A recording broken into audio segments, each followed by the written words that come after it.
5 weeks ago, I spoke to you from these steps and said that this government was not going to hang around and that we would not wait until Brexit Day, October the 31st, to deliver on the priorities of the British people. And so I'm proud to say that on Wednesday, Chancellor Sajid Javid is going to set out the most ambitious spending round for more than a decade. I said I wanted to make your streets safer, and that is why we are recruiting another 20,000 police officers. I said I wanted to improve your hospital and reduce waiting times at your GP. And so we are doing 20 new hospital upgrades in addition to the 34 billion more going into the NHS. And I said I wanted every child in this country to have a superb education. That's why I announced last week that we are levelling up funding across the country and spending much more next year in both primary and secondary schools. And it's to push forward this agenda on these and many other fronts that we need a Queen's speech in October, while leaving due time to debate Brexit and other matters. And as we come to that Brexit deadline, I am encouraged by the progress we are making.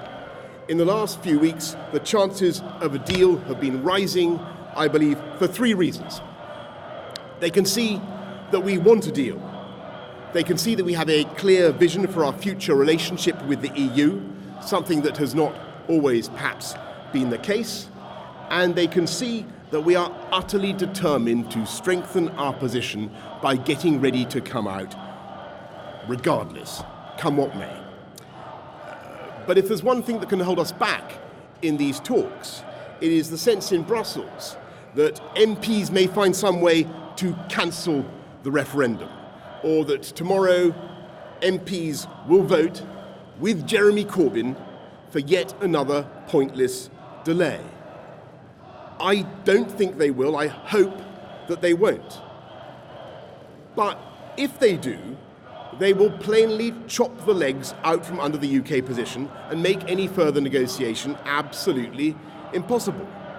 And so I say, to show our friends in Brussels that we are united in our purpose, MPs should vote with the government against Corbyn's pointless delay.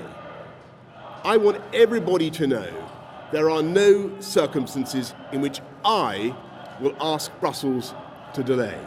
We're leaving on the 31st of October, no ifs or buts. We will not accept any attempt to go back on our promises or scrub that referendum. And armed and fortified with that conviction, I believe we will get a deal at that crucial summit in October, a deal that Parliament will certainly be able to scrutinise.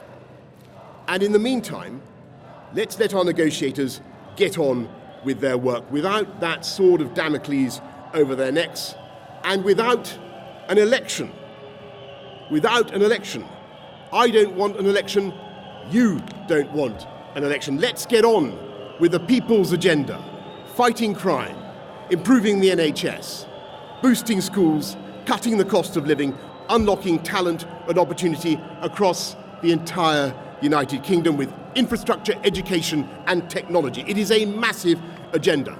Let's come together and get it done, and let's get Brexit done by October the 31st. Thank you very much.